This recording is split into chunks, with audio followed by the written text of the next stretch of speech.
Grab your whip, put on your fedora, and get ready to join the quest for the Ark as we celebrate the Steven Spielberg classic, Raiders of the Lost Ark.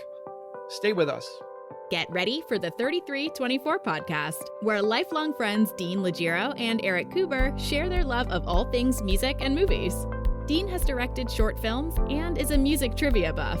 And Eric, trained in audio engineering, brings his extensive knowledge of music and film to the conversation as they discuss, debate, and celebrate their favorite albums, films, and much more.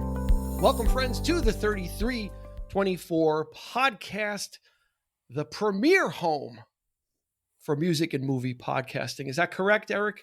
I think so. I usually say it's the best destination or whatever, but I think we're going to move up to premier now. Well, I think it's time to up the vocabulary. Okay. He We've sets got the it- bar we've got it- high, always, as always. We've got a teacher with us, so I feel the need to up my vocabulary skills. And he's kind of judged. I feel like I'm being judged if I don't say the right type of thing. So I'm going to bump it up to premier. The look place. on Sean's face says it all. There you go.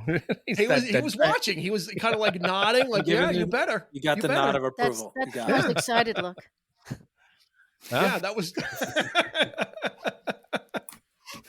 Oh goodness! Thank you We so got a much. smile for joining out of us. him anyway. Yeah, there you he go. did. He smiled. He smiled. Hopefully, he won't freeze up like he did the last time. He had a goofy face for the whole episode. He's like frozen. So, thank you for joining us each week on the 3324 podcast. If you're new, welcome aboard. There's a whole bunch of episodes that you can plow through, pick and choose.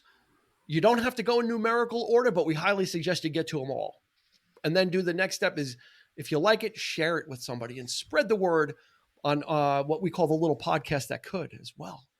That would be great. You can find us on social media at 3324 podcast. That'll be on Instagram and Facebook. Let's get to it. We've got people, whenever this is his second time on, and each time there's a technical difficulty. So I don't know if it's the level of hardware he's using or he's trying to get me to get him a new computer. I don't know if this is like a conspiracy with him, but Gerry Sullivan, welcome back. Thank Your you. second appearance. Yes, thank you very much. Not likely to be a Jack Nicholson impression in this episode, but I cannot guarantee it. Well, okay. Cannot guarantee it. Although there might be. Oh, no. We'll get to it.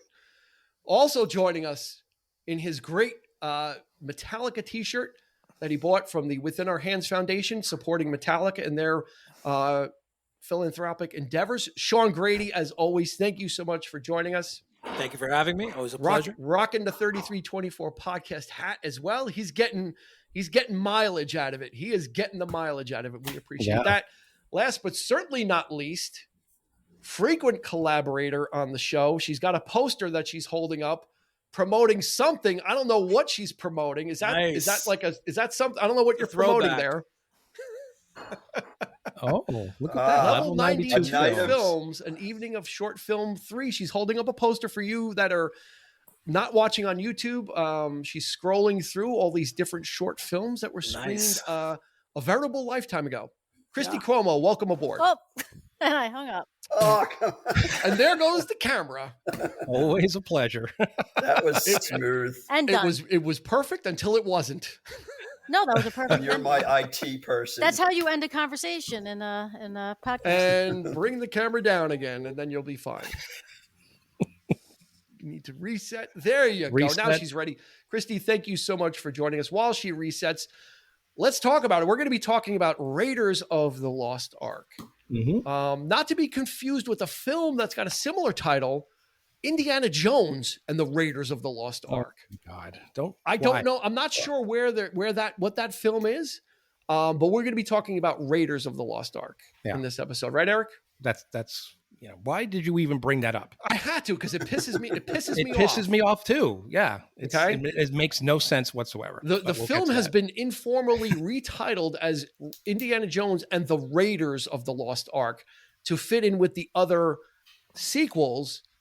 But when you watch the film, it still says Raiders of the Lost Ark. So they didn't George Lucas it and go back and change the actual title in the film. But for some reason, when you buy it or you rent it on Prime, it's called Indiana Jones and the Raiders of the Lost Ark. Stupid. Is Sorry. George Lucas a verb now? I totally agree. Dean? Totally agree. Say again? George Lucas is a verb now? Yes. Yeah. It's a he really is. descriptor. We didn't George Lucas this film, Meaning, which for means all endless. who don't know, endlessly which screw with probably it. do, the way he keeps tampering with his own films, keeps Yeah. going in and changing things, and not for the better. He must have Nowhere- gotten Spielberg's ear and said, "Oh, we got to change this so it all make." Oh, I'm sure he did. And Spielberg's like, nope. Well, No Spielberg did though, right? He changed. Well, he E.T., learned his changed lesson with E.T. guns in E.T. with And the he's like, never walkies, so- again. Never again. Yeah. So Yeah, that's when George Lucas is a bad influence on people. Wow. All right, let's talk the stats, then we'll get into the fun and games. This was released, if you didn't know, June of 1981. 42 years young, this film. Directed by Steven Spielberg. Story by George Lucas. And then George Lucas and Philip Kaufman, or mainly Philip Kaufman, had a lot to do with the script. $20 million budget and a $389 million box office. And believe it or not, the studios were griping about spending $20 million. yeah. They did not want to fund this movie. They're like, we don't want to spend $20 million on a Spielberg film because at the time, if you can't believe this, the two things, we'll start here. Number one, Lucas at the time did not have the money to bankroll this. Mm-hmm. And this is he had 81. just done Empire So Strikes Back. yeah, I don't understand that, but okay. Number two, at the time, even though Spielberg was 3 movies in from Jaws, he was known as going over budget and over schedule. Yeah, he had quite the reputation. So between at that point, those two factors and Spielberg's previous film 1941, although it made money, was a critical failure. People did not like that film. Did anybody ever see 1941? I did. I have Not not. you. Yeah. I know you did, of Of course. course. Sorry. I'm a person. I'm here. Okay. You and me don't count because we, Okay. we're All gonna right. put it out to the population at large if they ever saw this dud. I have not. It was with John Belushi, Tim Matheson. It was just a disjointed mess. So after that, believe it or not, and it's hard to believe this about these two people, there wasn't a lot of faith in Spielberg, going over budget, over schedule, and then he had basically his previous film was a turkey because it came out after Close Encounters. Right. So he did Jaws, he did Close Encounters, then he did 1941, and now in 1981 they're trying to get this film off the ground, and there's actually not a lot of faith in it, which Well, to be you fair, look I mean, at the that and, studios were looking at what they were planning to do with it. The set pieces alone, they were like, "There's no way you can make this for $20 million. It's too big." And of course, there were a lot more set pieces that didn't actually end up in the movie. They kind of spread those out into the last two, but yeah, they're like, "There's no way you could do this." And Lucas was adamant and said, "Yeah, I think we can." So they took it to Paramount, right? And Paramount said, "Okay." They believed it. So with some concessions, Paramount said yes. Well, one of the reasons why studios did not want to take on this film is because Lucas is like, we want all the residuals, we want you have no creative control, and we want all the merchandising. Yeah. And the studio's like, okay, yeah, hard pass, my friend. So then he did take it to Paramount. They did kind of hammer out and did give some concessions, and then we have what we have. So let's start with the prehistory of Sean. You were telling us earlier about when you saw this film as a quite the young whippersnapper. Yeah, no pun intended there, right? I saw this. They used to call you Sean Round. Yes, exactly. I saw this in the theater. What's 81? Eric is grabbing his head. Yeah. Go back to I Jack just got Nicholson. a brain freeze with that one. Yeah, that was a little rough. Come on, not that bad. Yeah. All right, I'm sorry, Sean. We're interrupting you. No, that's okay. Go ahead. I guess I was in first or second grade when this came out. And when I saw the coming attractions, I was like, Han Solo is Indiana Jones. Like, it was like I almost felt like these people were making movies for me. I was like, I need to see that. I have to see it. My dad took me and one of my friends. I think it was two dads took two of us. And man, I was blown out of the back. I couldn't wait to go at home and play Indiana Jones, like with my friends, and just pretend to be on these adventures. It was amazing. Like, I think as a 7-year-old, it was more like dialogue, action. Like that's, it was like whatever. Oh yeah, he's back. He's got the whip. He's running from the natives. He's, the boulders chasing him. It was all about the action for me. Yeah. And I was hooked, and I had the action figure. There he is. There he is. There he is. Making his triumphant debut from Sean's collection. Still there. No whip, no gun, unfortunately, but yeah. Cool. Gerry, what about you? I remember seeing it with my grandparents, and there's two things that stick in my mind. I remember my grandfather covering my eyes when you see her back, when she's changing when Marion's changing the dress. Scandalous. And I was like, okay. And then much the same thing. I always loved the action, and it's always stuck. When my grandparents had a summer house, and I had this, it was like a replica type of whip.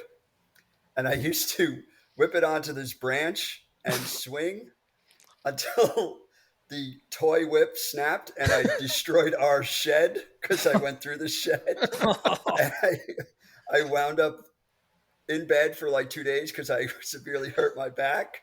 And despite that, I've always loved the action of Indiana Jones. Watching it just recently for this was the first time I actually listened to the dialogue. Yeah, I was all about the action. Yeah. For like, they could have said nothing, and I would have been fine just with the dialogue. In true indie fashion, Gerry crashes through the shed. I got Gerry. It's Gerry. It's not the years; it's the mileage. I got in a lot of trouble for that too. One, for breaking the shed, and two, for doing something so stupid like swinging, using a toy whip. Yeah, a cheap ass whip. Christy, what about you? I don't think I saw it in the theater because I think I was like 5 when it came out. My first memory of it is it was our first VHS tape, and I don't know if you remember the first VHS tapes. All the credits were on the front, the picture, and it was like a huge moment because we bought a VCR and it was the first VHS tape, and so we watched it over and over again because I had 2 older brothers, so it was constantly on. I didn't see it in the theater, and again, being a girl, I was not putting a whip on and doing any of that, but you're a girl. But what'd you say? What'd you say? Nothing. Eric, what about you? Yeah, I'm done. Well, she didn't finish her thought. Oh, she didn't finish? But I remember being intrigued by Harrison Ford just as I remember just looking at his outfit and his boots, and it was I liked the way he hopped on the stones like in the beginning to not let the darts get him. And there are times even when I'm running on trails and there are stones you have to I always think of Indiana. Yeah. I always think of Raiders of the Lost Ark. Every time you have to hop on stones, nice. Indiana Jones is in my head. He was the first trail. He was the first trail runner. He was the first. Yeah. For us, sure. Eric, why not? Right? I mean, we were all enamored with that sense of action. I mean, I remember seeing it. I saw it with a friend of mine and his mom, and I distinctly remember, after the movie was over, of course, and of course you have that end scene, walking out of the theater, and she totally embarrassed her son by screaming on the top of her lungs, "You don't fuck with the Lord," because she was Jewish, and so she and he was like, took a totally different message from that film. Dean, you know Glenn. Yeah. Glenn, so my friend Glenn. Yeah. He has this tremendous red hair and freckles, but he turned like a deeper shade red in the parking lot of. He's like, whoa, he went super ginger, because she loved the film and then I went back to see it again with my parents and my sister, and I was a little apprehensive to see it, frankly, because I was like, I wanted to see everything up to the end scene, because the end scene just freaked me out when the first time I saw it. I actually had nightmares. Like I think a couple of nights after, like it was just because I just didn't expect it, because it just turned into a horror movie, right? So. And I'm like watching the thing and I'm waiting for this scene. I'm just dreading the end to come. I'm like, oh, you know, like, but I loved everything else about it. And my mom was cheering when he's like, you know, with under the truck and that whole bit. And she's like, yeah. And of course, when the movie ended, my dad was like, what is he, Superman? Is he doing all this stuff? Like, come on. Like, but he knew exactly what it was, because he went to the theater to see this kind of stuff when he was a kid. Yeah. Those old Republic cereals and stuff that it was based on. So he knew exactly what it was. So he was just being, you know, like I am with Stranger Things, you know, being like, being the grump, like, oh yeah, back in my day, you know, we had this, you know, that was, you know, that was my experience with that. But then, like to Christy's point, yes, it was our very first VHS tape. Sorry, when we first got our VCR, and it was the first tape that we actually bought. You know, because back then you couldn't buy movies because they would cost like $100, you know, because you waited for them to come off rental. But and again, like the family would come down, we'd watch this thing over and over again. So yeah, it was, you know, it's just, it has that same appeal, it seems, for everyone. So I think it was, you know, Harrison Ford was kind of, like Sean said, it was like Han Solo. Yeah. You know, he was the swashbuckler from Star Wars. He was cool, calm, collected. So now he gets his own movie. He's not a co-star or a supporting character. Yeah. And you get to kind of see, and Sean kind of hit it also. It was more of like a real life adventure. It was something you could pretend to do that was more realistic than playing Star Wars or Star Trek. You have to pretend you've got a laser gun, but with Indiana Jones, you can go out in the woods. Yeah. And run around and pretend you're getting chased and slide down a hill and it's off. more realistic to what the film is, because it's you know, it takes place on Earth. When Eric and I saw it and our friend Johnny saw it, you know, it just upped the ante from our Star Wars mania. You know, we were a little bit older, right? We were 5 or 6 years older, so we were kind of teenagers now. Mm-hmm. So more aware of films and kind of getting into stuff. So we were able to kind of absorb it less from Sean's point of view of, oh my God, this is this big action thing, of sitting down and watching this movie that had those elements, but it had great characters, you know, the action pieces. We went as so far as to, I don't know if it was Johnny or Eric, but one of them bought the script back in the day. They bought the screenplay. We both did. They sold it. It was like the illustrated screenplay. It had all the storyboards in it. Wow. And it had the complete script of the film. Yeah.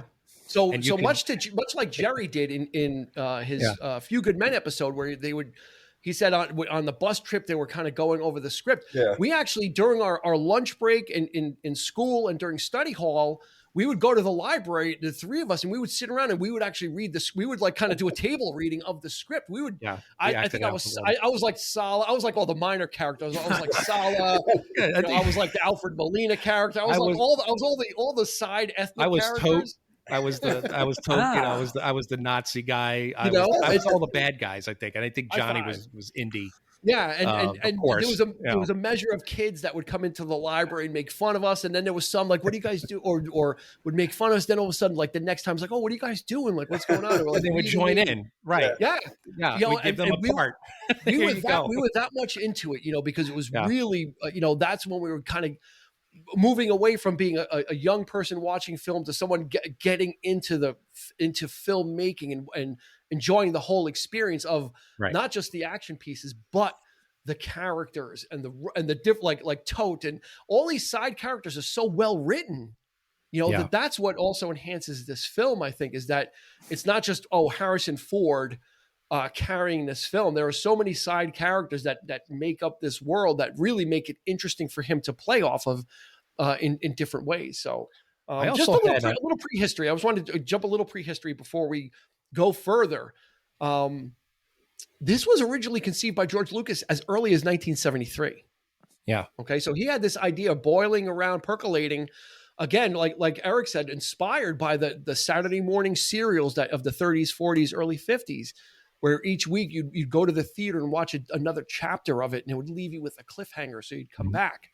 And that's where Star Wars came from too, because he was inspired by the Flash. He couldn't get the rights to Flash Gordon, so he proceeded with Star Wars, but was still working on Indiana Jones at the time, called Indiana Smith, Right. where they kind of we need to ditch the Smith, like we need something else.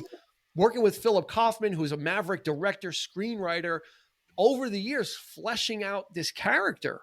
Just kind of really kind of working on it. So this is not something that they came up pretty quick. This was kind of percolating. And, that's the great thing about George Lucas is he's an idea man. Yeah. He doesn't always execute his films the best way as far as a director, but as far as an idea man, he's got all this stuff in his head that he's working on. Yeah. Him and Kaufman were developing it was Kaufman's idea to come up with the Ark of the Covenant, the MacGuffin in the film. And then as George aptly puts it in the making of Doc, he's like, yeah, and then he went off to do a Clint Eastwood movie. Well, that Clint Eastwood movie happened to be Outlaw Josie Wales, which he wrote and was supposed to direct, but then Clint came in and took over the directing chores on that one. But but George is like, oh, he just did a Clint Eastwood movie, because he left my thing, to do that. Yeah, because he wanted Philip Kaufman to direct Raiders. Well, I think he wanted to write him to write the script, and then they gave it to Lawrence Kasdan, who had just done Empire. And I think the story goes where the original screenwriter for Empire died because she was,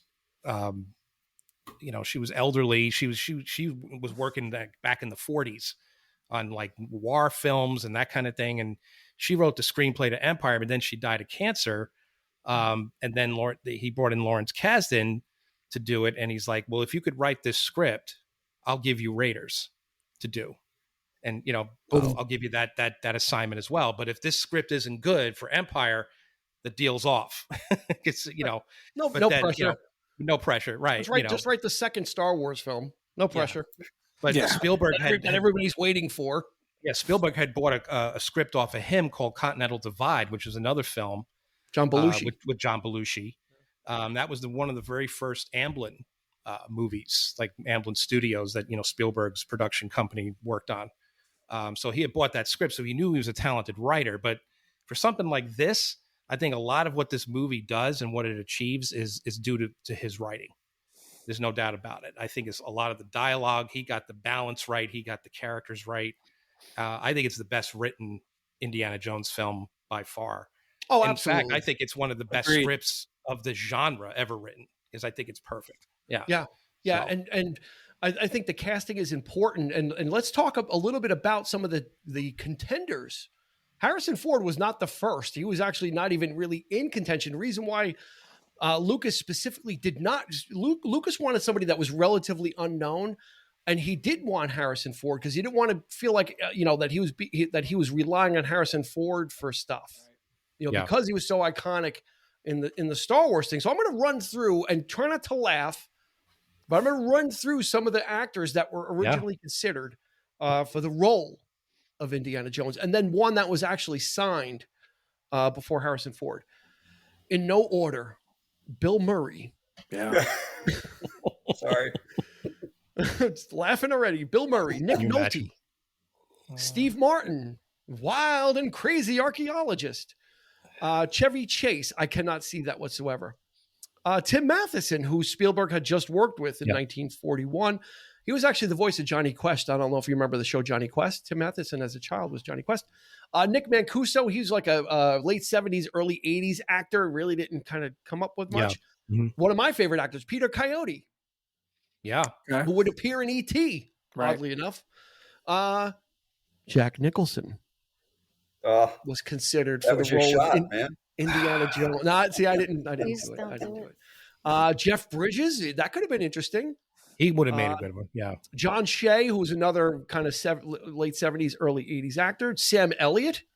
Okay. He would have been Get your hands off me, you son of a bitch. Okay. That's from Tombstone. Harry Hamlin, right? Who at the time was the Titans. Yeah, exactly. He was Perseus, kind of looked like Jim Morrison. He could have been like that. Yeah. Tom Selleck was the choice. Yes. Tom Selleck was chosen for the role of Indiana Jones, ready to sign him. He had started filming a TV show, and this is I guess what we call the Pierce Brosnan effect as well. He had a show that was kind of starting up called Magnum PI. Once CBS got wind that he was being considered for this film. They said, "Oh, you know what? We're going to start making the Magnum PI. So we need you to sign a contract." Took Indiana Jones right out from under him. Could have been. What do you think? What do you think, Christy? Close contender. Tom Selleck could have done it. Jerry shaking his head. No. It's hard to see it. It's a sliding doors moment for him though. It also happened with Don Johnson with Miami Vice, but I can't see Tom Selleck. Harrison Ford is Indiana Jones. I have a hard time seeing Tom Selleck do it. I guess he could have done it. I don't know. Yeah. What do you think, Sean? What is it about Harrison Ford? He had enough charm.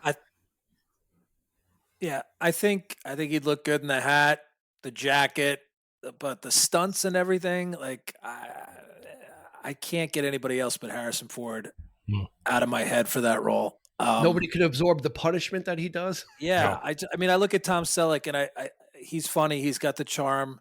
I wasn't a Magnum PI watcher, so I don't know with regards to stunts. So I can't speak to that. But I just see Harrison Ford as that's emblazoned in my mind. That's it for me. Jerry? Tom Selleck feels too pretty. Yeah. Harrison Ford kind of is, he's the Han Solo. He's like not every man, because every man would want to look like him, but he just kind of you look like he could take a punch more than Tom Selleck does. Fair. I'm going to reference a film called Quickly Down Under. Tom Selleck is better looking than Harrison Ford? Jerry? It's a different look. I mean, I don't see Tom Selleck running away from a bola. Tom Selleck's a really good-looking guy. Yeah, he might be better looking than he is, but it's Harrison Ford in this film. To Jerry's point, he's pretty. That mustache.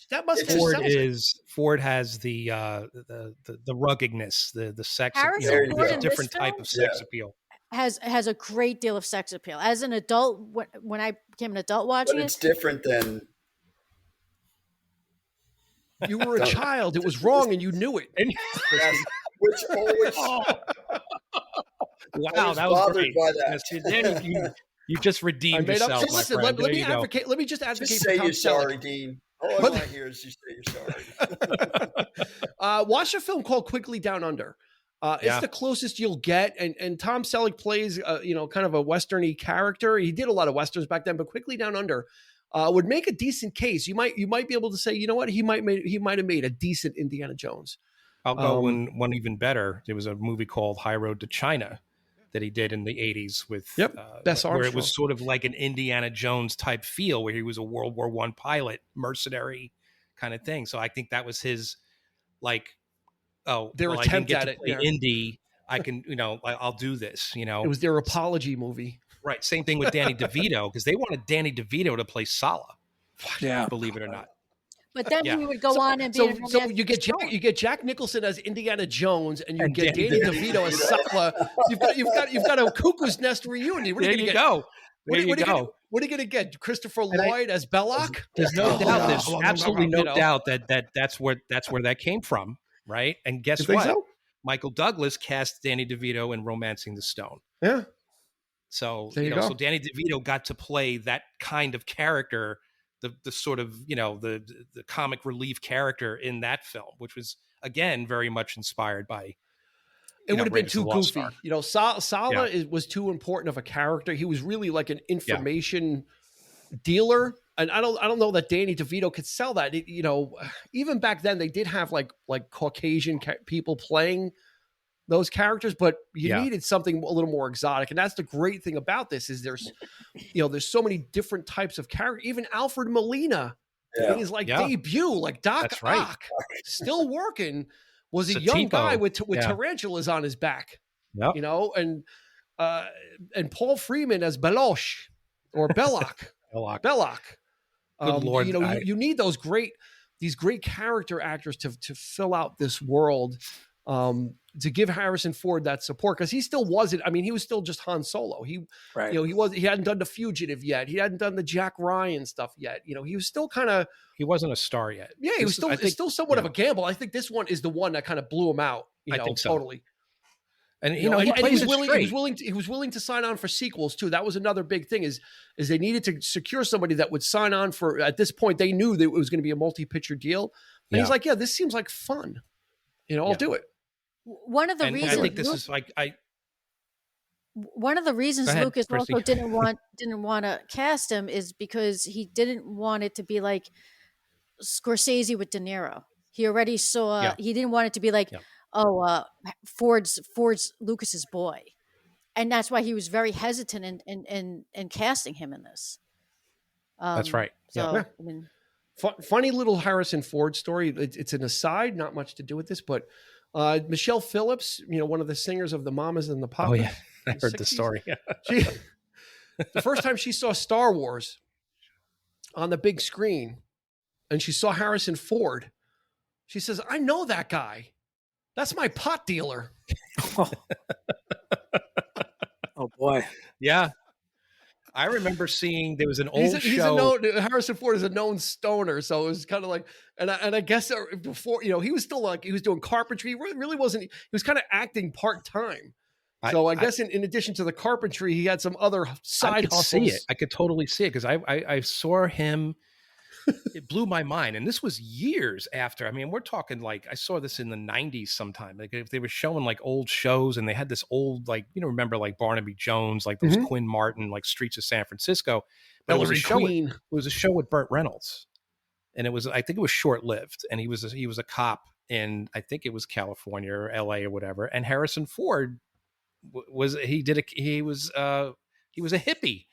in the episode. He's long hair, the beard. I'm like, is that Harrison Ford? I'm like, holy shit, he still looks good though. I mean, he's the man. Like, you know. Yeah, I think he got better look. I think in Indiana Jones, I think he had his teeth done or something like that. He looks a little different. I don't know about that. He looks a little different. I don't think he's ever gotten, aside from him working out, like for Temple of Doom, he really got like ripped for that role. But then I don't think he's ever had any kind of that kind of stuff done, like cosmetic. Probably a little nip and tuck here, I bet. If anything, he, you know, his nose got a little bit more bent and broken a couple of times because I think he really goes for it. People punch him, you know. Nobody gets beat up like Tom Cruise. Yeah, he was doing it before Tom Cruise, really kind of doing his own stunts. And, you know, I think that Raiders is the birth of like that super loud punch. Like the punch that sounds like you're breaking through a brick wall. It's like, you know what that is? It almost sounds like a shotgun. You know what that is? That's meat. They punching meat. That the guy that did Star Wars, that, you know, this Ben Burtt, who did the sound effects for Star Wars, he did the Raiders movies too. It's a slab of meat, and he's like hitting it with a baseball bat. That, you know, that's just that real. That makes sense. Smack. Yeah. And it, you know, so that it's like this pronounced and gunshots that sound like cannon fire. Yeah. I mean, that's what like this movie really took those things to like the you know, and it was supposed to be fantastic within the fantastic within the realm of what it was, except for the end when it got very supernatural. But up until that point, it's kind of this hero adventurer. Sean, do you think is Professor Jones the alter ego of Indiana Jones, or is the archaeologist adventurer the true identity, and the professor is the alter ego? Who's the Batman and who's the Bruce Wayne in this?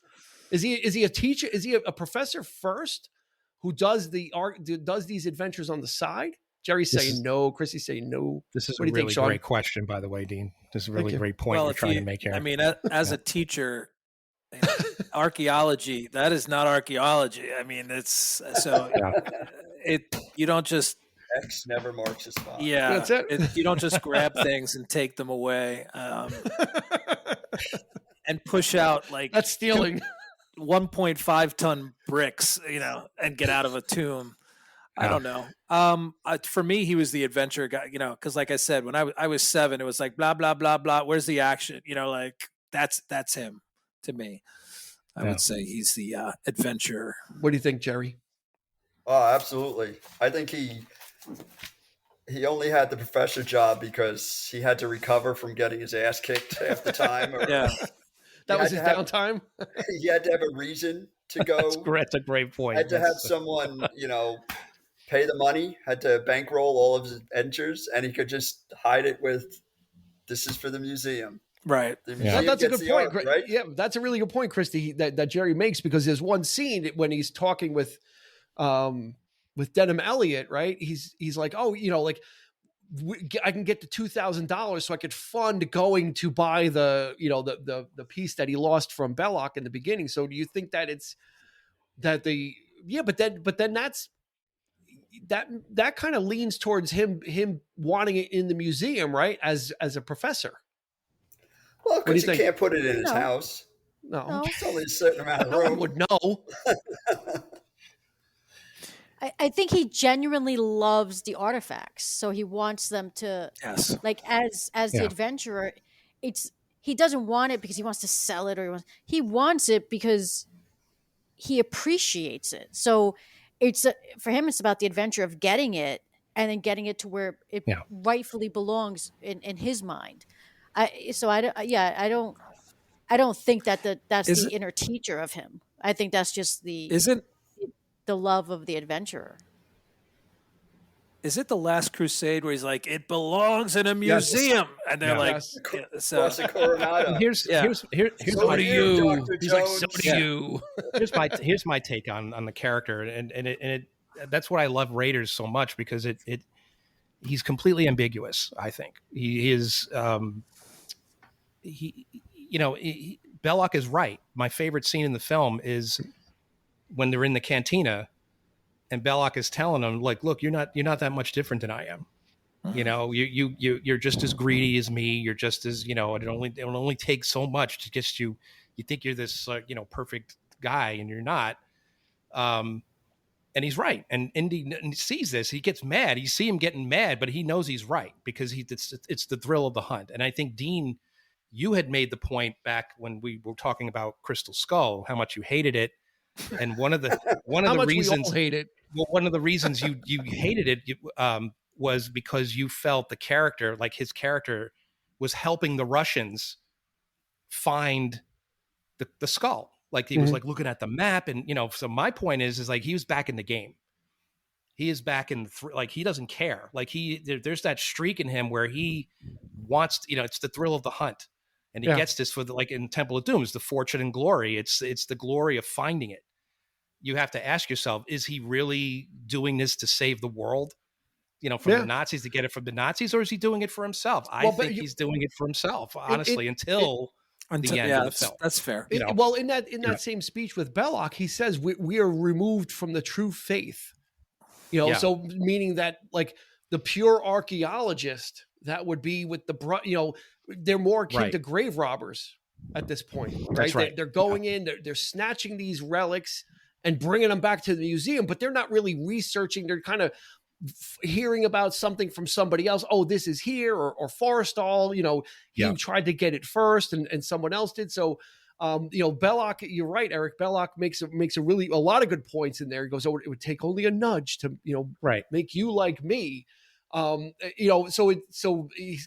is kind of saying, you're on this high horse, but we're both chasing the same thing. That's right. I just happen to his employer, Belloc's employers happen to be the Nazis, but Belloc is like, I you know what?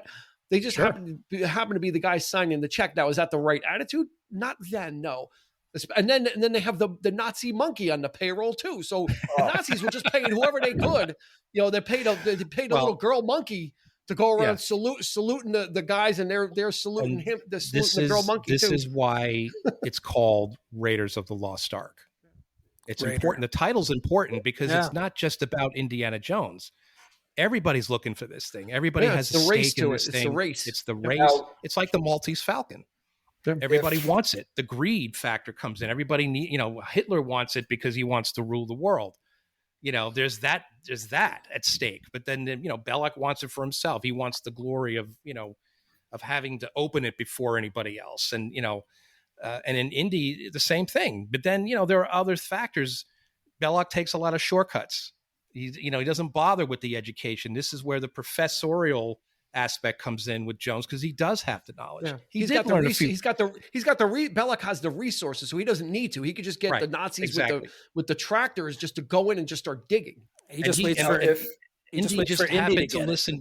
He just happened to listen to his old man once in a while when Sean Connery is lecturing him about being more educated, it's what saves his life at the end, because he has that little bit of knowledge, and that's what puts it over the top right there for him.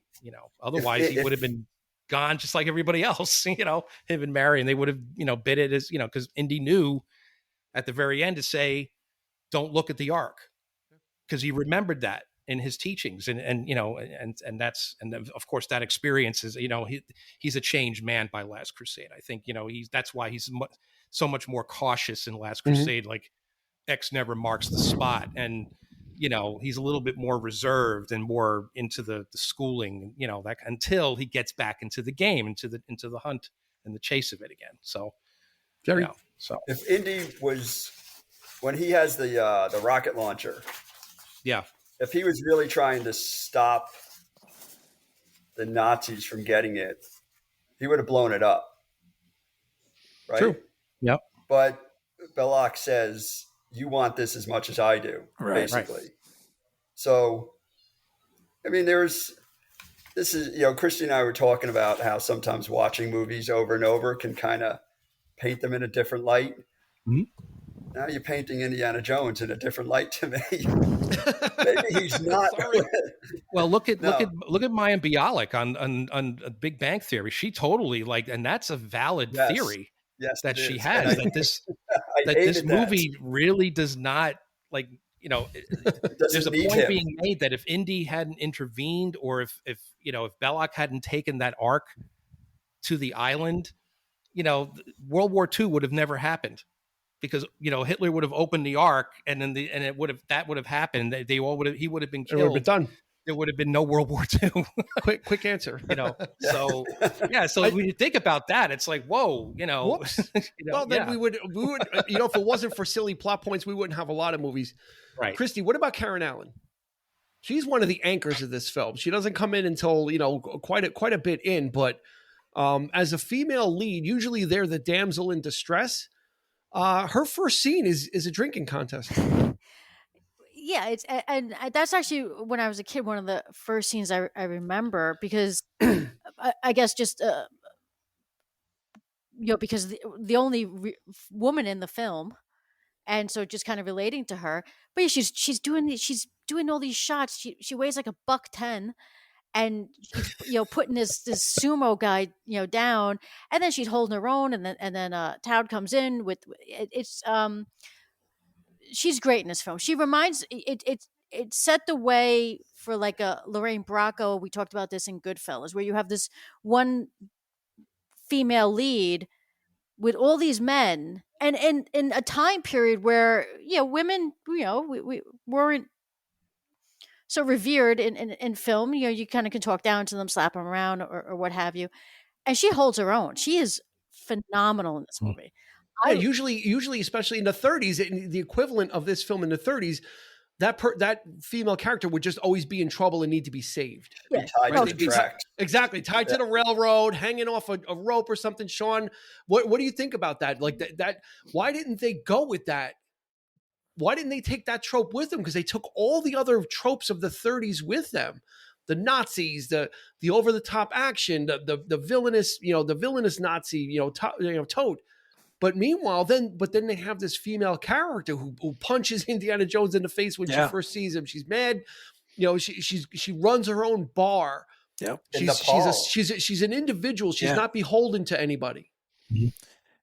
I like it. When I was a kid, I probably wasn't picking that up as much. But when I watched it the second time, well, not the second time, the most recent time, I definitely. Wait!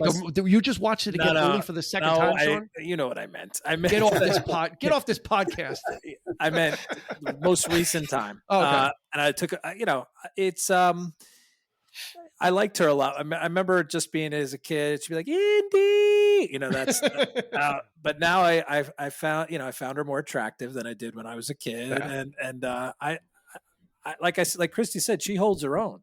She's got the bar. She's drinking the guy under the table. She throws a punch. She jumps in the plane to try to help out when Indy's getting his butt kicked. And eventually, she does need to be saved. I guess they both need to be saved. So there are some moments where, I think she does. I think it's a nice balance where she's kicking some butt and also needs to be. I don't think it's totally one-sided. I think it's a balance, if you ask me. And she hit the guy over the head with the frying pan when she chased him into the. Yeah, she kept grabbing. When I watched it just recently, like I watched that scene, she grabbed like 3 different frying pans. Like that was her weapon of choice. It seemed like. Yeah. He felt most comfortable grabbing a frying pan and banging people over the head with it. Like you could have grabbed anything else you could have grabbed. Probably picked up a sword off the floor, a gun that someone dropped, but she always went for the frying pan. That seemed to be like her most comfortable weapon. I don't. That's one of the great scenes in the movie too. Yeah. I don't think in any Indiana Jones movie he's with a submissive type of woman.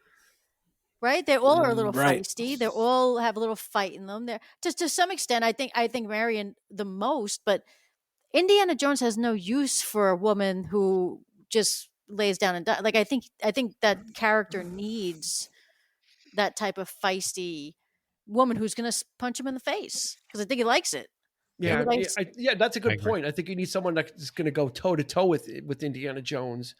That's just as rough and tumble as he is. I don't think in Temple of Doom, Kate Capshaw, she was a little bit more of a damsel in distress because she was a movie star and don't break my nails, right, Eric? It was a little more kind of. She was very Fay Wray.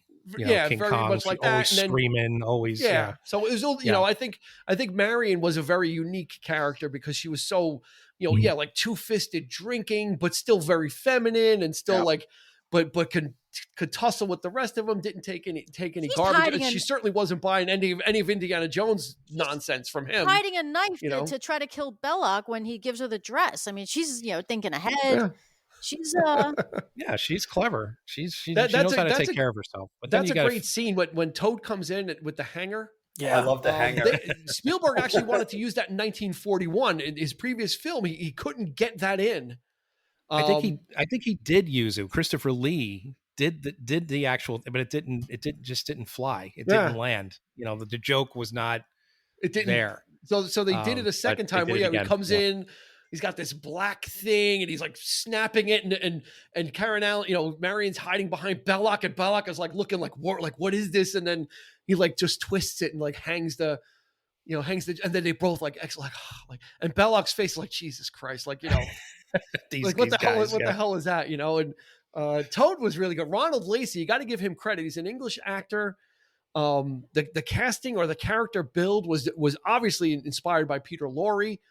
Very much in that speaking mannerism, but he doesn't have a lot of time in the film, but he's just so menacing and just so really great, like that typical like smarmy, oily kind of villain that he was scary. He has a literal meltdown in the end.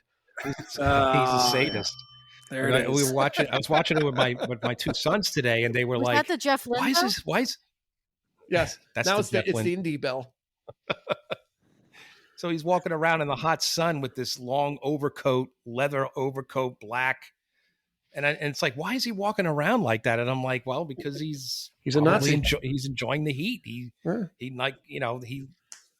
a sadist in that way. Like he enjoys inflicting pain on people and, that kind of thing. So he's always perspiring.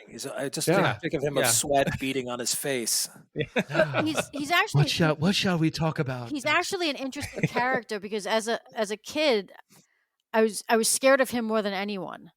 I just remember being scared of him and especially when his hand got burned. But watching it as an adult, he's menacing. But then at times, like when his hand gets burned and he's like, it's almost comical. It's goofy. Like there's a lot he takes you out of that menace a little bit. Little bit of levity. There's little points of we don't want to scare the crap out of you. Like he burnt his hand, but let's bring it down. It makes the character be drawn a little bit more broadly. So so someone Sean's age at the time can kind of not be totally terrified by it because there's that little goofy part that kind of that was kind of funny. Look at him dancing around and putting his hand in the snow, And there's a lot of little moments like that peppered throughout the film. But that's the balance of this thing is so good. Like, for every lighthearted moment, there's a menacing moment the very next scene. And then of course, you always got the Ark as that black cloud looming over. Anytime anybody talks about the Ark, the wind kicks up or there's this like, really eerie kind of vibe going on. And that menace is always there.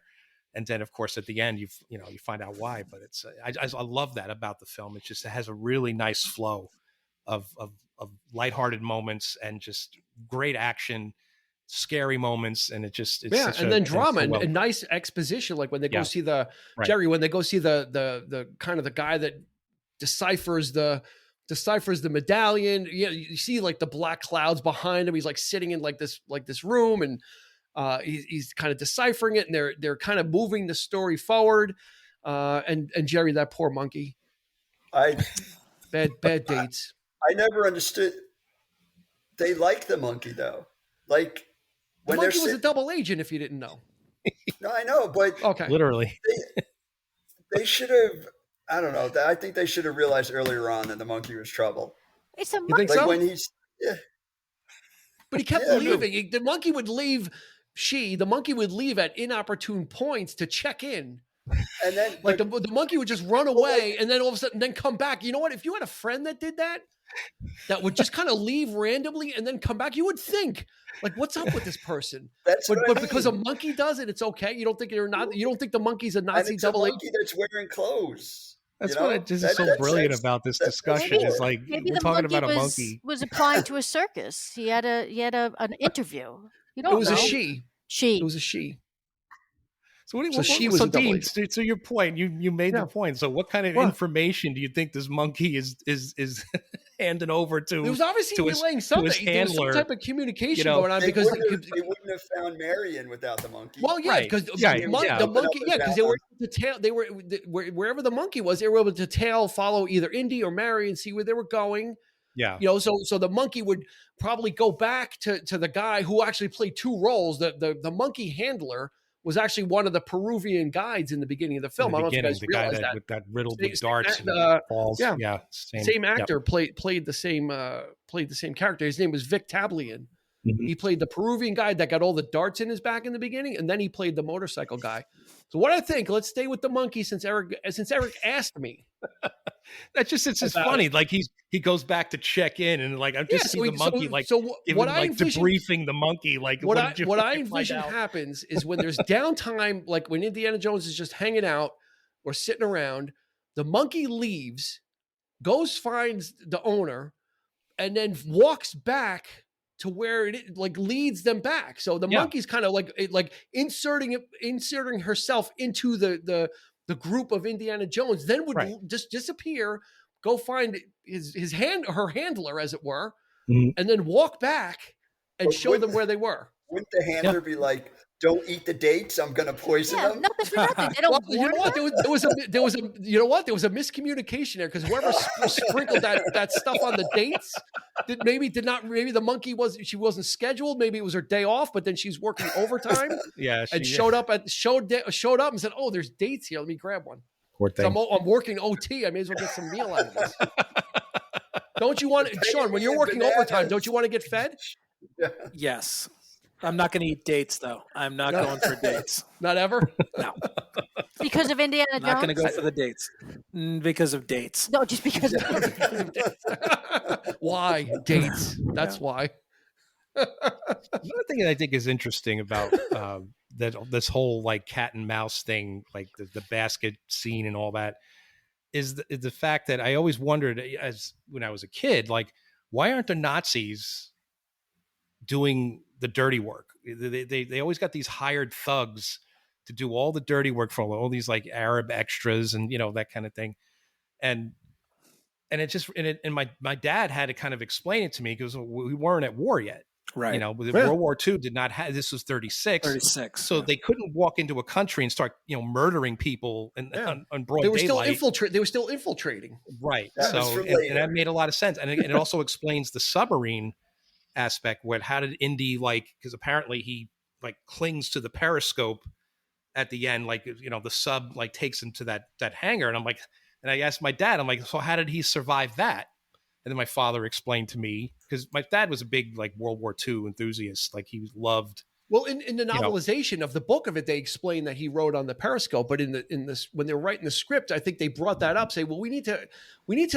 People are, just like Eric said, people are going to ask, how did he survive? Yeah, and they were like, don't worry about it. They'll buy it. Yeah, they'll say that, but I think they won't question it.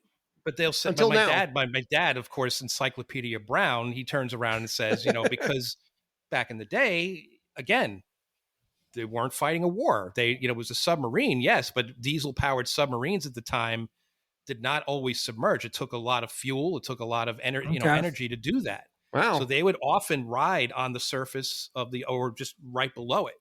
They didn't dive deep because it expelled a lot of fuel. It wasn't necessary. Right. Eric, you didn't tell me this beforehand. We should have had your father on as a consultant. For this stuff. We needed a fifth chair. But I love this stuff as well. Like, Sean, you're a big, Revolutionary War buff, and I'm the World War II guy. So like movies like this came along, and I'm like, yeah, this is really cool because this is a guy that this isn't a war film per se, but it takes place during that era. And I just love that kind of stuff. Because I grew up with those kinds of movies as well. Like those old, the Guns of Navarone. I used to watch those with my dad, and, he would show me this stuff. And, so I think Harrison Ford even did one like a year later. It was like Force 10 from Navarone. Yeah. Carl Weathers and Richard Keel. Right. Yeah. Jeez.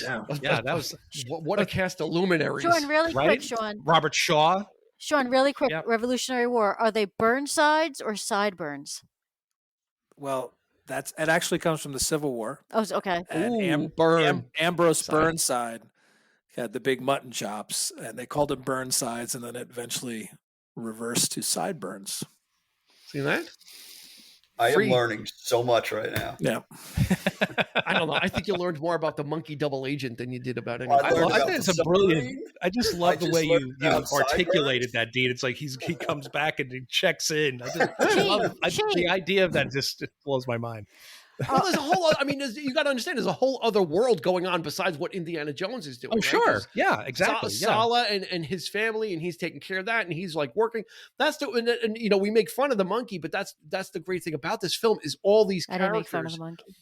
Tote is not in it very much, but from the first scene he's in, you understand what he's about because he's grabbing the hot poker. He like you said, he's a sadist. He seems to enjoy this. He's What did she say? Like when he asked about the medallion and he's like, she's like, what are you offering? He's like, something so much more, meaning your life if you give it to me. Like, like wasn't money. Like she was talking about money. He's talking about, well, you might walk out of this alive, So these characters are not in it for very long in the beginning. Even Indiana Jones, like the first scene, there's not a whole lot of talking, but you pretty much learn a lot about it. But then you're shook because then it cuts to like a university. And then you see him in a jacket and a suit and a tie, and he's teaching. And again, he's teaching a course. He's not talking about anything. But you learn so much about these characters just by the world they inhabit and the other, with Mark and his relationship with Brody. That's more of a professional relationship. Even though Marcus knows what he does, Marcus is more concerned with what the antiquities group is going to get or whatever. Like they're like, yeah, they'll pay you, your normal thing or whatever. So there's so many different aspects and Indy works and weaves in so many different worlds, the underworld with Belloc where it's kind of shady and they're not really doing the right stuff. Like Sean said, they're not doing true archaeology. They're kind of grave robbing and who can get there first based on intel. But then when he meets with Sala, there's a different relationship. He's more familial. He's with the kids. He's putting them in the truck, and then with Belloc, it's more, we're on the same level. So there's all these different you don't really realize it until you start peeling it back a little bit more. And again, I think it has everything to do with the writing.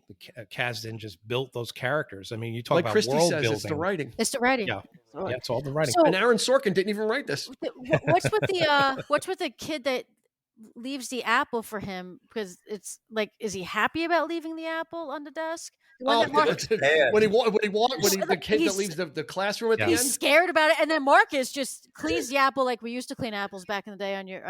No, the kid's mad because he's the only boy in the class. There you go, Jerry. You hit it right on the head. They're in love with Harrison. They're in love with Indiana Jones. These girls don't care about archaeology whatsoever. They care about Harrison, the teacher. Supposed to be a scene with Indiana Jones and one of I'd read something where one of his students, he was supposed when Brody goes to his apartment and tells him Yeah. It was cut. Which She there was was in a girl bed. there. She was in would bed. have said a totally different Not a student. air. It's Yeah, the a same student. thing as A Few was Good a Men, student? right, Jerry? Jesus. Where they cut the scene because it Yeah. doesn't add anything to Yeah. the story. But he had a woman in the room, which is why It would have he's dressed detracted like from the that. story, I think. Probably the girl, most likely the girl with the "love you" on her eyelids. He was probably Yeah, that would And be it wouldn't- problematic. you know, I hope it And it wasn't wouldn't the hold chick with up. the apple. Yeah. Sean, that would be problematic based on the conversation that Marion had with him. Like, I was a child, Yes. I was Yeah. wrong, and you knew it. Yeah. I'm like, What's the He was age young. gap here? well, here's the thing. In the original script, Yeah. they wanted her to be 11. 11. And Lucas is like, no, you can't do that. 11. Yes, Lucas is like, you can't do that. And how much older is he in the movie? Because in real life, 9 In years. real life, they're like 10 years apart. Yeah, they're so 9 I would years say apart. it's like Assume it. it's like Assume- Han Solo and Leia. yeah, like 10 assume years it. apart. Yeah, Yeah. Assume it's 10 years. So I think they said I think they in the backstory they said she was probably like 16. Mhm. In the story, not 11, thank God, because that's a whole that's like a Roman Polanski film at that point. Yeah. Yeah, 16 wanna and, get this is- that's 16 and problematic. 26 is not that much better, but Well, this says something about Indy like too, James right? I mean, Franco? this guy, her father is his mentor. He's got no scruples. He's got no, and this is what they had. That's why they had a falling out, because he, Jerry, took what this he did with his movie's getting daughter. ruined And for you right now, Jerry. yeah. It Sorry, is. Jerry, we're just tearing this down. And then you look at Temple of Doom, man. Look at him in Temple of Doom. Like Indy's even worse, right? He's taking this kid along. He's got this woman who's completely out of her element, into danger. He doesn't seem to Sean care Brown? because he just Yeah, wants to get the stones. Temple of Doom, we're not going to land on this too much, but with Temple of Doom, the reason why they did that, they specifically said we need to make a different film because they didn't want to make another Raiders. Like they Right. said, we need to have this character grow. But I think it was a misfire. Sean, what did you think? Did you ever see Temple of Doom? Oh, I have. I loved it Okay. because again, Really? I loved it. I was 10, so it was like he's They're going over the falls in a raft from and 1,000 feet, and they land. and that was the first video game I've ever conquered in an arcade. It took me forever. Yes. But I love that video game, so I love the movie. And I'm sure if I watched it again, like at this stage of my life, of course, I'd be like, but it still holds a place Really? in my. When I walked out of that disappointed. Eric will remember. I was the lone voice of dissent. Him and Johnny. You Johnny, even they from, loved it. I'm like, from the opening title, you're like, it's too elaborate. What is that? Like because it's like they had the actual font come across the screen. All the other films has that.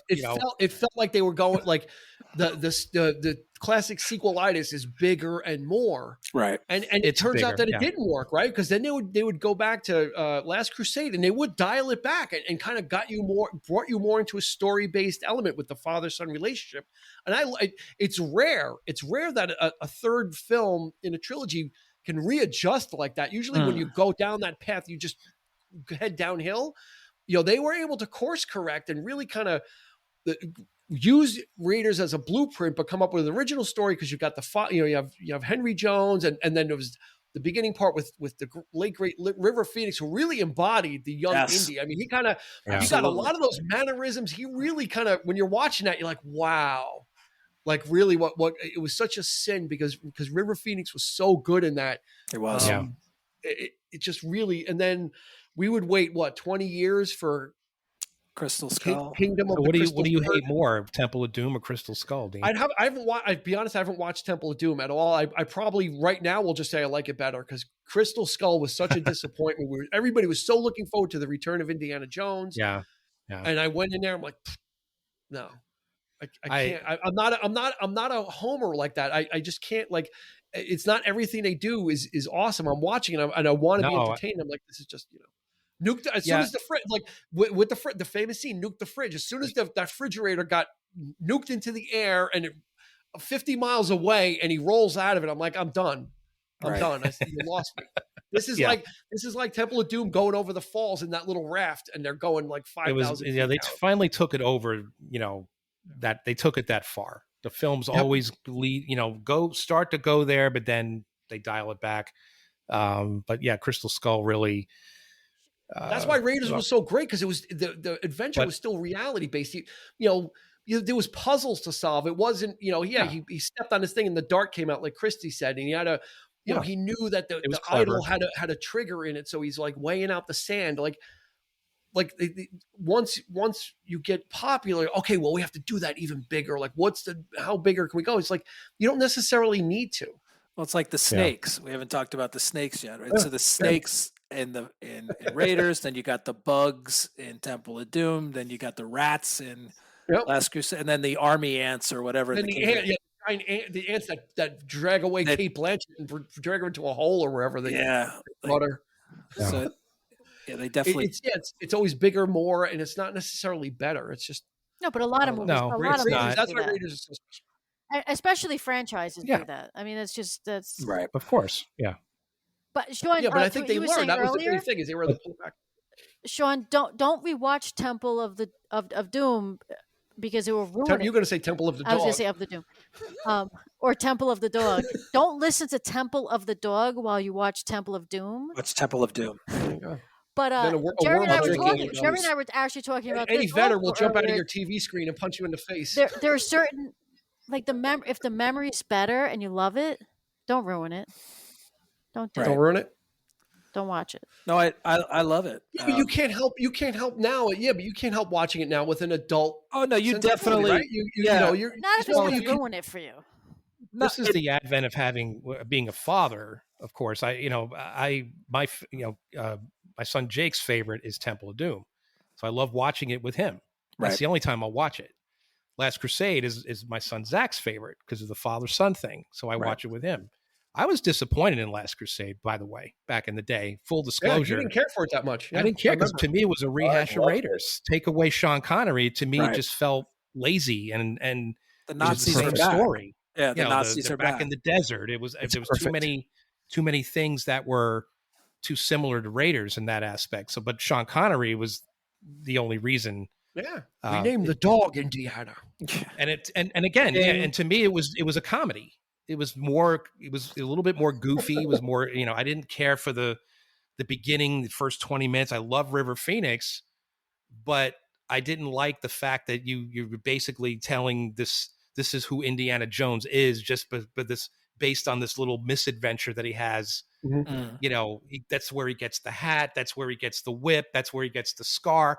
All of this stuff in that one little thing. I don't think so. That's it's a little ridiculous. You know that Lucas's dog's name was Indiana, right? Yeah. What? So so I'm sure you do know this, but maybe Gerry and Sean don't. But so he saw his wife and the dog in the car, and the dog was looking at his wife, and he's like, he looks like her co-pilot, and that's how he got the idea for Chewie and Han Solo. Mm-hmm. There you go. Wow. His dog was like a big Malamute. I did not. Yeah, no seatbelts back in those days either. Are we going to talk about The Fly? Not the movie. If you like to, on Belloc's lip. When I was a kid, it's still to thank you, this Christy. day.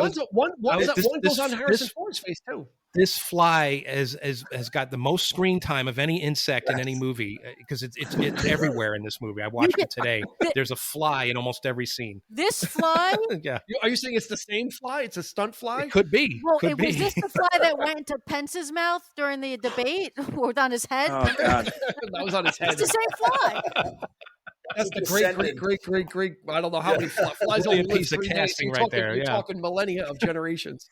They're like, get the fly. Great. Oh, every time I watch this movie, and I take does he swallow it, or does it just fly off his mouth? I don't know. He swallows it. I don't know. It does fly out, but they liked the thought of him swallowing it, and that's why they cut it so that it. And he said it does. It just walks in and walks out. But they cut it so it looks like he ate it. Because that makes him look tough? Bizarre.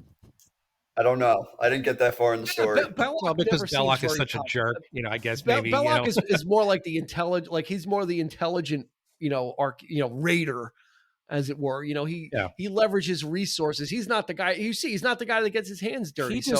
snatches the stuff out of Indy's hand and walks away. Like he doesn't. He's just like thanks and takes. What's they it. call It's like once again we have proved there's nothing you can have that I cannot take away from you. It's like he's like, this is my job. Is you get it and I take it. I from just you. take it right out of your hand. That's another reason why I didn't care for Last Crusade, because Belloq was already the perfect, what do they call it, the champagne villain.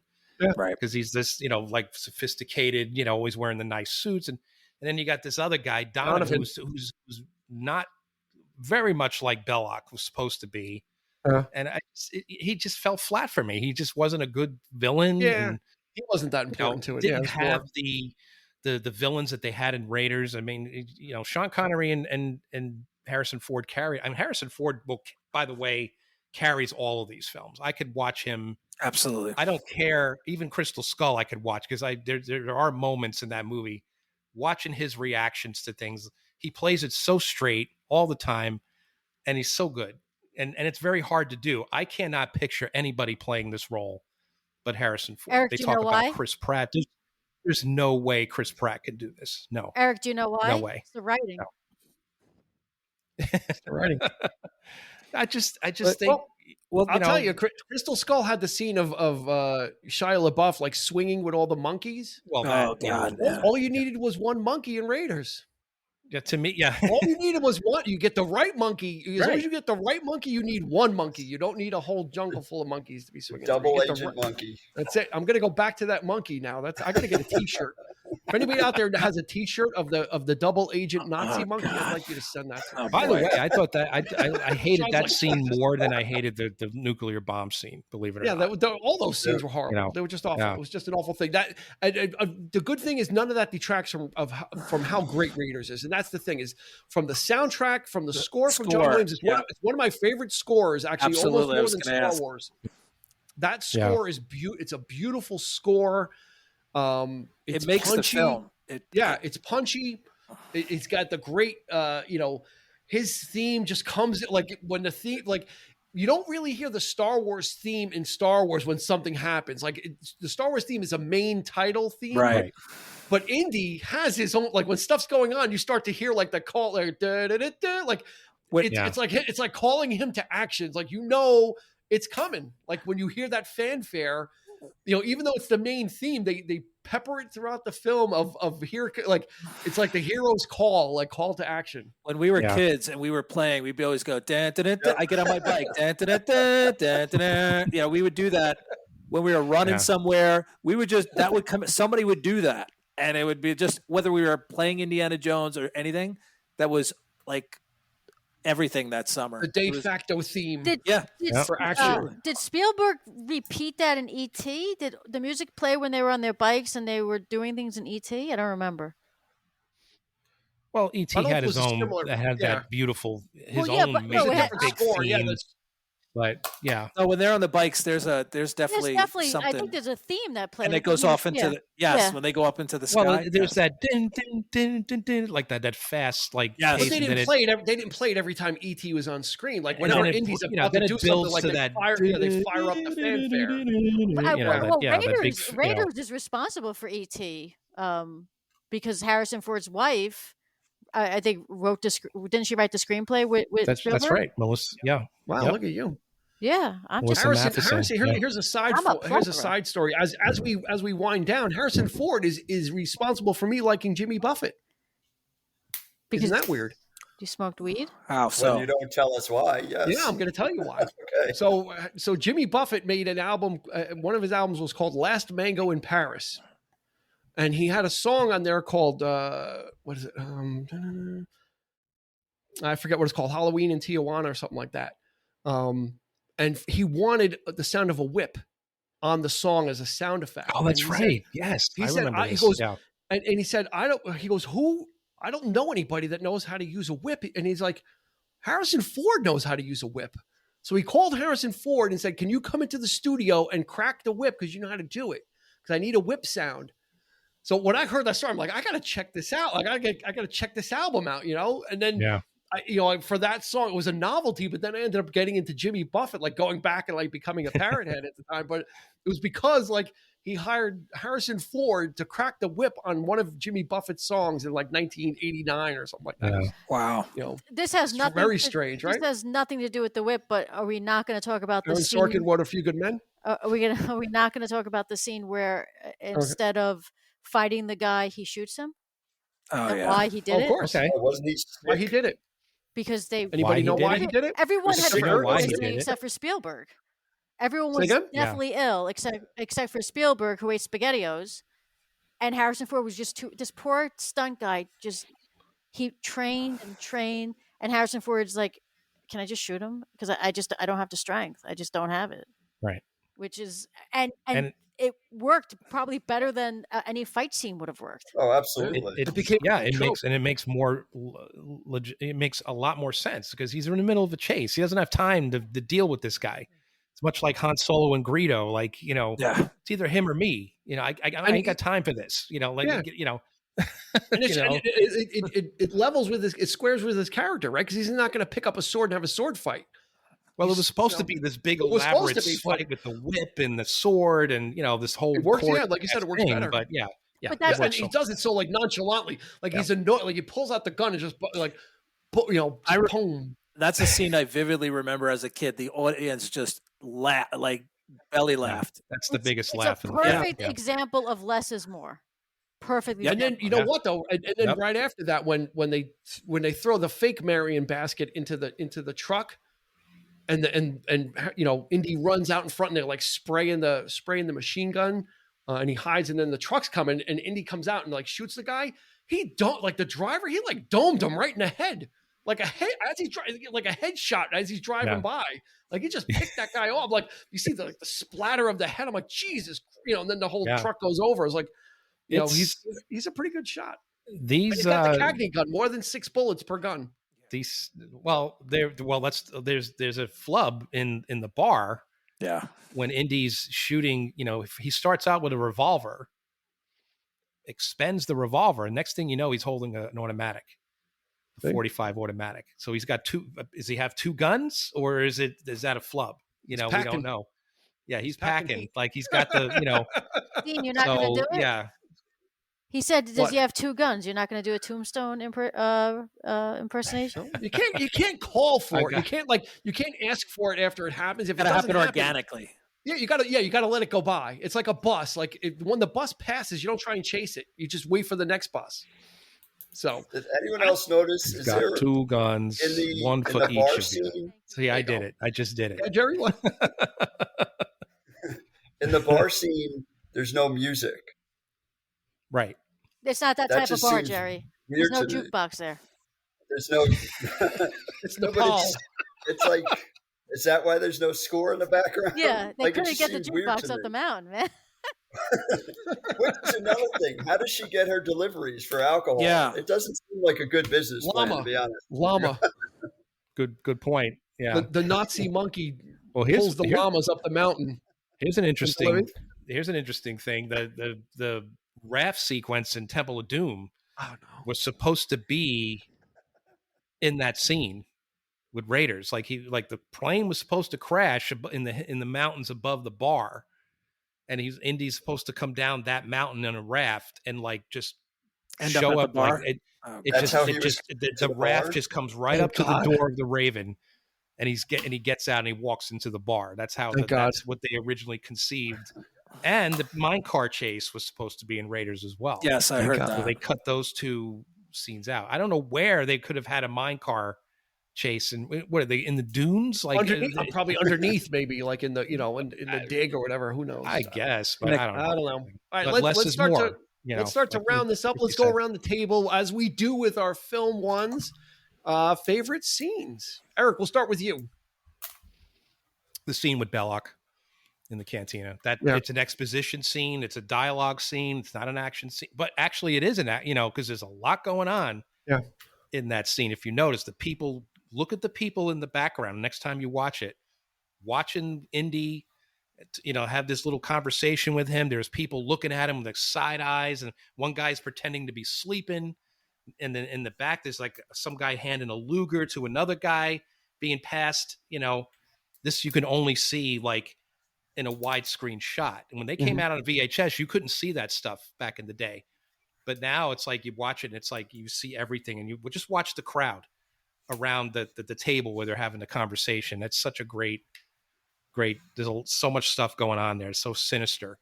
You know, that's probably my favorite scene in the film because it shows the characters and it builds, you know, it's like I said, like, you know, that banter between him and Belloc. So yeah, there it is. Gerry, what do you got? Mine's not so much a scene. It's and they use this part. It's when they're first digging for the well of souls, and it's got the sun behind him, and he stands up and he puts the hat on. Yeah. For some reason, I could watch it over and over. And then there's also in the bar, they use it 2 other times.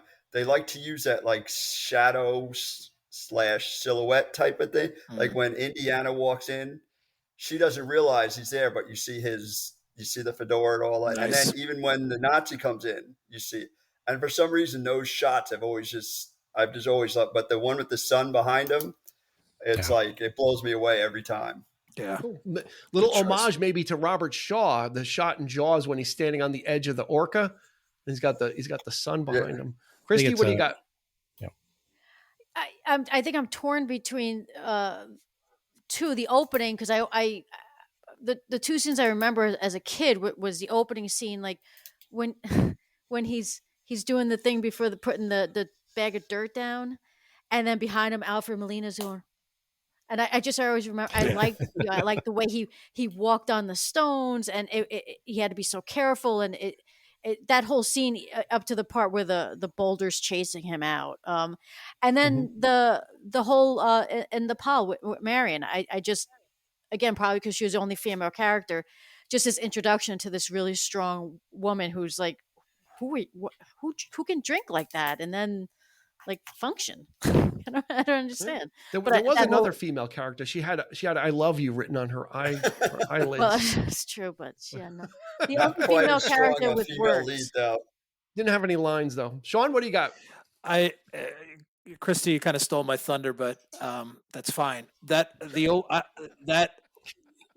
someone was it was bound to happen. It's that opening scene grabbed me from the moment, the moment I sat down, and that scene, it just had me. It was everything. Like if that was the end of the movie, I would have been like, all right, that was pretty good, you know. That, but it was, and I would say the second would be the, you know, it might be cliche, but when he goes over underneath the truck, I mean, that's like my second favorite scene. I always like the parts where Indy's proud, like happy with himself, smiling, and the next thing you know, he gets like popped in the face or something like that. I always enjoy those kind of moments. You're such a boy. He gets that one moment of recovery. He's like, and then bang, he gets like boom. So I've got a favorite scene and a favorite shot. Maybe actually they're both favorite shots, but when I was watching it today, one of the shots I really love is when they have Marion in the basket and they're running through the alley. She's like, Indy. And there's Harrison Ford runs right to the camera and is had to hit a mark. Yeah. And he had to stop because he runs right to the camera where it's only his eyes. Then you see it's the market full of baskets. When I watched it today, I'm like, how? Like was someone there to stop him? Because like he was running like full stride. Yeah. And it's not easy to kind of stop. It's easy to stop when you're running, but it's hard to stop your motion when you have to hit, like when they need your eyes to be in a certain framing. Yeah. In a shot. When I watched it today, I'm like, wow, like that, just from a filmmaking standpoint, that was pretty amazing. And then another shot or scene is Christy and Sean talked about him in the temple in the beginning. I'm going to go even further before that is his introduction scene. They don't show his face. You don't see who he is. He's holding like pieces of a ragged map together. And all you hear is like a little click of a gun and his head kind of cocks a little bit. The whip, the gun, he turns around and it's like, brum, brum, brum, brum. Yeah. Like, and he's revealed for the first time. Like, what a great like intro to a character. It kind of really sets the tone of this is a takeoff on serials and it's going to have that feel to it, but just what a great way to introduce the character from he's in shadow. You don't really see him. And then it wasn't, you don't see the whip, you don't see him handle the whip, you don't see the whip crack, you hear the cock of the gun, and then just it almost like in Star Wars, you don't see Ben Kenobi slice off the arm of the guy in the canteen. You just see like that it happened, like it's like a flash of motion. This was the same thing. What a great way. And then that, like you said, Sean, like John Williams' score just kind of punctuates. Yeah, it wouldn't be what it is without that bum bum bum like coming in, like just really like bringing that shot, like the music brings that shot home. It would have just been another shot without it. So I think that's going to do it. Can I ask you a question? For this episode of the 3324 podcast, Christy has her hand up. Is it the writing? Like a classroom. Wow, I thought that. Are we recognize you? Go ahead. Other than Harrison Ford and Sylvester Stallone. So Harrison where is this going? Ford has 2 very large franchises, and so does Stallone. Who else has pulled this off? Because Harrison Ford pulls off Han Technically, Solo. Harrison Ford had 3 franchises. Who he had does? Star Wars, Indiana Jones, and then he had Jack Ryan for a little bit too. So technically, he had 3 franchises. I don't know. I wouldn't put, because there's been so many Jack Ryans. I don't know. I mean, how many? Well, he did 3, so I guess. But who else has done it? He did 2. No, he did Patriot Games, Clear and Present, and Mahoney in the Police Academy movies. There you go. Steve Gutenberg. Steve Gutenberg. Thank you, Jerry. Perfect. Now that's a. Shut her down. Because he's got Short Circuit too, doesn't it? Short Circuit also. Cocoon too. Was that Steve Gutenberg? I don't know if he came back for the second. So you're the question you're posing, and maybe you can let us know on social media, what actor has had multiple movie franchises? Yeah. So you're saying Stallone because of Rocky and First Blood, like the Rocky and Rambo. He's got 2. He's got 2 trilogies. Connery? No, he's just got Bond. Offhand, I don't know. Think about it, huh? Okay, I will. I like it. And you could think about it, everybody listening, and hit us up on 3324 podcast. 3324 podcast. That'll work at Instagram and Facebook. Let us know if there's got to be someone else that's got multiple film franchises. Maybe not Tom Cruise. He's only got Mission Impossible. He's never done anything else that's had more than one. So that's it. What's that? Does Top Gun count as a franchise? No. It does. So that's 2. It doesn't. Thank you, Jerry. Top Gun doesn't count. Why? It's more than one. It absolutely counts. It absolutely counts. 35 years apart, though. So That doesn't count. what does that mean? Now are we putting a parameter on when you can make the film? What's that? Is it a franchise now? I'll give you one. I'm Eric. See Jack Reacher? Eric will Reacher? Yeah, I like the first one. Okay. I'm talking about the movie, not the TV series. I've got a contender for Christie's crown, and Eric will appreciate Keanu Reeves. There you go. Ah, yes. You got John Wick and Matrix. John Wick and the Matrix. That I've got a better one. And Bill and Ted. Because there's like 5. And Bill and Ted. And Bill and Ted. I've got one that's going to outdo all. I've got one that's going to outdo everybody. Let's hear it. He was the This man was the originator. Jeff Lynne? Of the multi-franchise film actor. Mr. Roddy McDowell did the Planet of the Apes series, and then he was in Fright Night and Fright Night 2. Oh my God! Oh, your God! No, he is the first one. He holds the crown, and he was in the TV show. So he did a triple. Not only he transcended film, and he went into TV. He was in Planet of the Apes TV show. He did Planet of the Apes films, and then he broke out of that mold and did Fright Night 1 and 2. I don't know what you want. Everything. Winner. Good. He won. I declare Roddy McDowell king of the multi-franchises. It's been done. It has been so decreed, and so shall it be. I beg everyone to comment on social media about this. Okay. After an hour and a half of Nazi monkey talk, we're going to wrap this up. We ended on an ape. There we go. See? Yeah. And the primate family. Okay.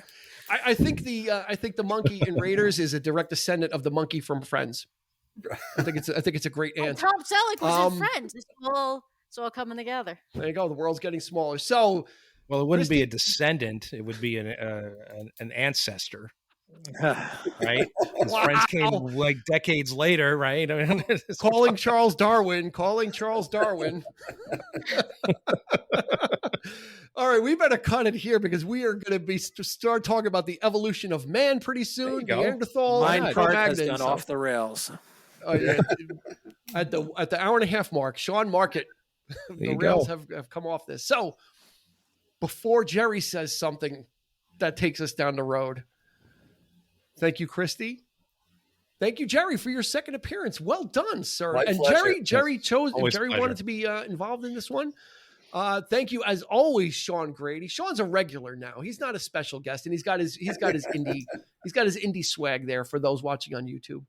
So thank you very much for that.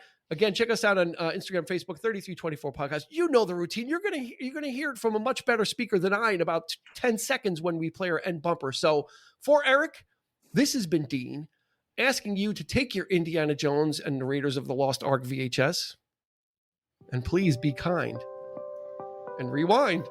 You've been listening to the 3324 Podcast with Dean Legiro and Eric Kuber. You can find us on your favorite podcast provider, so please like, subscribe, and rate to become a part of the 3324 family. Your feedback is important, so make sure to follow us on Instagram and Facebook at 3324 Podcast and on Twitter at 3324P to join the conversation.